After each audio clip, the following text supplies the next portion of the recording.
जय श्री कृष्णा। राधे राधे। दोस्तों, आज की कहानी आपके सोचने के तरीके को बदल देगी। हम अक्सर कुत्तों का नाम तो लेते हैं, लेकिन उनकी असलियत पर शायद ही कभी ध्यान देते होंगे। जब गुस्से में या मजाक करते हुए किसी को गाली देनी होती है, तो हम बिना सोचे समझे कुत्ते का नाम ले लेते हैं। क्या कुत्ता सच में इतना तुच्छ है, इतना गया गुजरा है? हमने कभी ये नहीं सोचा कि वो भूखा प्यासा हमारे घर के दरवाजे पर पड़ा रहता है और हम उसे अनदेखा कर दे देते हैं। लेकिन जब गाली देने की बात आती है, तो उसका नाम लेना हम नहीं भूलते। इसलिए आपसे निवेदन है कि बस कुछ मिनट निकालकर इस कहानी को ध्यान से सुनिए। शायद ये आपको सोचने पर मजबूर कर दे और आपकी सोच में एक सकारात्मक बदलाव आ जाए। नमस्कार दोस्तों, स्वागत है आपका द प्रेमानंद ज्ञान में। एक नगर में रामू नाम का व्यक्ति रहता था। एक दिन वो रामू एक महात्मा से मिलने उनके आश्रम पहुंचा। वहां उसने देखा कि महात्मा कुछ लोगों को उपदेश दे रहे थे। रामू ने महात्मा को प्रणाम किया और बोला, गुरुदेव, मेरे मन में एक सवाल है। महात्मा मुस्कुराए और बोले, बेटा संकोच मत करो, जो भी सवाल है खुलकर पूछो। रामू ने कहा, गुरुदेव, मैं जानना चाहता हूं कि कुत्ते को रोटी खिलाने से कौन से लाभ होते हैं। महात्मा ने मुस्कुराते हुए कहा, अगर लोग कुत्ते को रोटी खिलाने के फायदे जान ले तो उनका जीवन सुखमय हो जाएगा। कुत्ते को रोटी खिलाने से 8 बड़े लाभ होते हैं।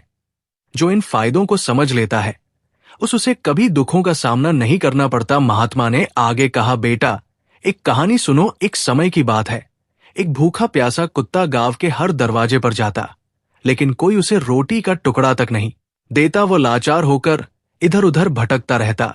एक दिन वो गांव के बाहर एक आश के आश्रम में पहुंचा। उसने आशी से प्रार्थना की है, मुनिवर, मैं बहुत भूखा हूं, कृपया मुझे रोटी का एक टुकड़ा दे दीजिए। दासी ने पूछा, क्या तुम्हें गांव में किसी ने रोटी नहीं दी? कुत्ता बोला, मुनिवर, मैं क्या कहूं, कोई मेरी बात समझता ही नहीं। रश ने सहानुभूति से कहा, तुम्हारी पीड़ा मैं समझ सकता हूं, बताओ क्या हुआ? कुत्ते ने कहा, हमारे पास ना घर होता है, ना कमाने का कोई साधन, हमें कड़े पहनने या पढ़ने लिखने का ज्ञान नहीं है। सर्दी गर्मी बरसात सब सहन करते हैं, लेकिन मुनिवर, हम भी इंसानों की तरह भूख से तड़पते हैं, दर्द से कराहते हैं और दुख में रोते हैं। ईश्वर ने हमें वैसे ही बहुत कष्ट दिए हैं, फिर भी लोग हमें परेशान करने से बाज नहीं आते। हम आपकी तरह मनुष्य नहीं हैं, हम पराधीन जीव हैं। जब हमारा जन्म हुआ, उस समय हमारी आंखें और कान बंद थे। हम ये नहीं कह सकते कि हमारे जन्म पर भी वैसा ही जश्न हुआ होगा जैसा आपके जन्म पर होता है। नाच गाना बाजे बजते हैं, खुशी मनाई जाती है। क्या हमारे जन्म पर भी किसी ने खुशी मनाई होगी? जब मैं पैदा हुआ तो मुझे लगा कि मैं किसी बड़े घर में आया हूं, क्योंकि जिस जगह हम थे वो मुझे नरम और सुरक्षित लगी। लेकिन जब हमारी आंखें खुली तो मैंने देखा कि हमारी माँ, जिसे आप लोग कुतिया कहते हैं, हमें अपनी छाती से लगाकर एक पुराने कपड़े के ढेर पर लेटी थी। हम 5 भाई थे, बाकी 4 भाई लाल और भूरे रंग के थे। मैं अकेला काले रंग का था। सबसे छोटा और कमजोर भी मैं ही था। हमारी माँ हमसे कम ही मिल पाती थी, क्योंकि उसे भी अपने भोजन का इंतजाम करना पड़ता था। अगर वो खुद भूखी रहती तो हमें दूध कैसे पिलाती? एक माँ होने के नाते वो हम 5 का ख्याल रखती थी। वो बेचारी दिन भर भोजन की तलाश में इधर उधर भटकती थी।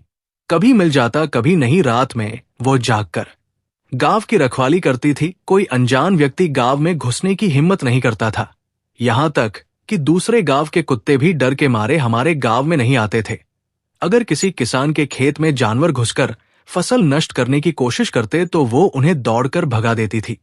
इतना सब करने के बाद भी गांव के लोग हमारी मां को भोजन तक नहीं देते थे। मजबूरी में उसे कभी कभी छीना झपट्टा करनी पड़ती थी। अगर लोग उसे ऐसा करते देख लेते तो लाठी डंडों से पीटकर भगा देते। कई बार तो बेचारी भूखी प्यासी ही रह जाती थी। है मुनिवर, भूख तो हमें भी आपकी तरह ही लगती है। ऊपर से हमारी माँ को हमारी भी चिंता रहती थी। वो हमारी देखभाल के लिए हमेशा परेशान रहती थी। गांव वालों को देखकर भी उसका दिल नहीं पसीजता था। मजबूरी में वो चोरी से घरों में घुस जाती थी और अगर कुछ खाने को मिल जाता तो वही खाकर अपनी भूख मिटाती थी। लेकिन कई बार लोग उसे ऐसा करते देख लेते तो लाठी डंडे लेकर उसके पीछे पड़ जाते। कुछ निर्दय लोग तो उसे घर में बंद करके पीटते भी थे। हमारी माँ का बुरा हाल कर देते। थे है मुनि, हमारी माँ ने किसी का क्या बिगाड़ा था। उसने सिर्फ भूख मिटाने के लिए भोजन चुराया था। चोरी करने का उसे कोई शौक नहीं था, पर पापी पेट हमें ये सब करने के लिए मजबूर कर देता है। एक दिन की बात है, बहुत जोरदार बरसात हो रही थी, ओले गिर रहे थे और ठंडी हवा चल रही थी। उस कड़ाके की ठंड में ठिठुर कर हमारे 3 भाई मर गए। उस दिन हमारी माँ बहुत रोई थी, लेकिन मनुष्यों ने हमारी पीड़ा को नहीं समझा, क्योंकि उनके बच्चे थोड़े ही मरे थे। फिर वो कुत्ता कहता है, हे मुनिवर, अब हम सिर्फ 2 भाई रह गए थे। हमारी माँ हम दोनों की अच्छे से देखभाल करने लगी। एक दिन उसी गांव में एक सेठ के घर दावत थी। वहां कई तरह की मिठाइयां बन रही थी। सेठ जी के घर बहुत से मेहमान आए हुए थे।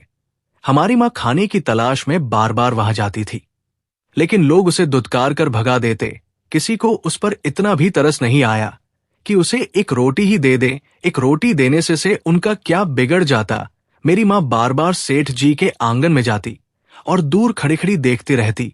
जब दावत शुरू हुई और भोजन परोसा जाने लगा, तो वो भी वही जाकर पूंछ हिलाने लगी। तभी भोजन परोसने वाला आदमी किसी काम से भीतर चला गया। मेरी माँ दबे पांव रोटी लेने के लिए आगे बढ़ी, लेकिन तभी दूसरे आदमी ने उसे देख लिया और चारों ओर से लोग चिल्लाते हुए उसकी तरफ भागे। मेरी माँ घबरा गई और भागने लगी, लेकिन उसे वहां से निकलने का कोई रास्ता नहीं मिला, क्योंकि सामने से लोग लाठी डंडे लेकर आ रहे थे। घबराकर मेरी माँ दावत में भोजन कर रहे लोगों को लांग कर वहां से निकल गई है। मुनिवर, मेरी माँ इतनी परेशान नहीं थी जितनी कि वहां दावत में बैठे लोग हो गए थे। वे सब उठकर खड़े हो गए और कहने लगे कि कुतिया के लांग जाने से भोजन भ्रष्ट हो गया है। वे आपस में चर्चा करने लगे कि अब क्या किया जाए, क्योंकि खाना खराब हो गया है। सेठ जी तो फूट फूट कर रोने लगे। कुछ लोग कह रहे थे, भाई, कुतिया के लांग जाने से भोजन खराब कैसे हो गया? उसने खाने में मुंह थोड़ी डाला है, वो तो बस ऊपर से लांग कर गई है। शहरों में लोग तो कुत्ते पालते हैं, उन्हें घर में सुलाते और खाना खिलाते हैं। इसमें कोई बुरी बात नहीं है, लेकिन उनमें से कुछ लोग बड़े घरों के थे और उनकी बातों ने किसी की नहीं चलने दी। वे कहने लगे, भोजन तो भ्रष्ट हो गया है, ये अब तो खाने लायक नहीं है। आखिरकार उन्हीं की बात मानी गई और सारा भोजन गरीबों में बांट दिया गया। उस दिन मेरी माँ को खूब पेट भर कर खाना मिला। ऐसा सुख उसने जीवन में कभी नहीं पाया था, लेकिन यही सुख उसके लिए बड़ी मुसीबत बन गया। भोजन करके वो वही आराम से लेटी थी, तभी सेठ डंडा लेकर वहां आ पहुंचा और उसे बुरी तरह पीटने लगा। उसे भागने का मौका भी नहीं मिला। डंडों की चोट से वो दर्द से चिल्लाने लगी। मां की चीख सुनकर पत्थर भी पिघल जाता, लेकिन उस निर्दय सेठ को जरा भी रहम नहीं आया। वो लगातार पीटता रहा। मां की आवाज पूरे गांव में गूंजने लगी। तब कुछ लोग वहां आए और सेठ से बोले, सेठ जी जाने दो, भूख में तो आदमी की भी बुद्धि खराब हो जाती है। ये तो एक जानवर है, इसे अच्छे बुरे का क्या पता, अब इसे मारकर आपको क्या मिलेगा। लोगों के समझाने पर सेठ ने उसे पीटना बंद किया। बड़ी मुश्किल से मां हमारे पास लौटी। उसने आकर हमें सारी कहानी सुनाई। हम दोनों भाइयों ने सोचा कि कुत्तों का जीवन कितना कष्ट भरा है। आदमी एक रोटी के टुकड़े के लिए हमें चोरों की तरह पीटता है। कितने निर्दय है वे लोग जो हमारी पीड़ा नहीं समझते। फिर वो कुत्ता कहता है, हे मुनिवर, एक दिन की बात है, उसी गांव के बाहर एक ब्राह्मण ठहरा हुआ था। उसने अपने भोजन के लिए एक जगह चूल्हा बनाया और उस दाल चढ़ा दी। इसके बाद उसने आटा गूंथ कर रख दिया और कुएं पर पानी लेने चला गया। इधर मेरी माँ घूमते घूमते वहां पहुंच गई। उसने आटा देखा और सोचा कि शायद इसका कोई मालिक नहीं है। यही सोचकर वो आटा खाने लगी। उधर ब्राह्मण ने कुएं से देखा कि उसकी आटा एक कुतिया खा रही है। वो दुखी होकर रोने लगा, क्योंकि वो भी 2 दिन का भूखा और थका हुआ था। कुछ लोगों ने कहा, अरे ब्राह्मण देवता, इस कुतिया ने आपका भी आटा खराब कर दिया। कल इसने सेठ जी की रसोई भी बिगाड़ दी थी। ब्राह्मण दुखी होकर बोला, भाई, मुझे क्या पता था कि ये दुष्ट कुतिया मेरे आटे के पीछे पड़ी है। फिर ब्राह्मण ने लाठी उठाई और मेरी मां पर टूट पड़ा। मां ठीक से आटा भी नहीं खा पाई थी, लेकिन लाठियों की मार उस पर बरस पड़ी। महीनों तक वो लंगड़ा हुए घूमती रही। तब हमें समझ आया कि आदमी कितना स्वार्थी है। हम उनके लिए कितनी मेहनत करते हैं, उनकी रखवाली करते हैं, लेकिन वे हमारी तकलीफ नहीं समझते। आगे वो कुत्ता कहता है मुनिवर, हमारी सबसे बड़ी गलती यही है कि हम उन्हीं मतलबी इंसानों के अधीन रहना चाहते हैं जो हमें दुख देते हैं, जबकि हमें प्यार और सहानुभूति से देखने वाले भी लोग होते हैं।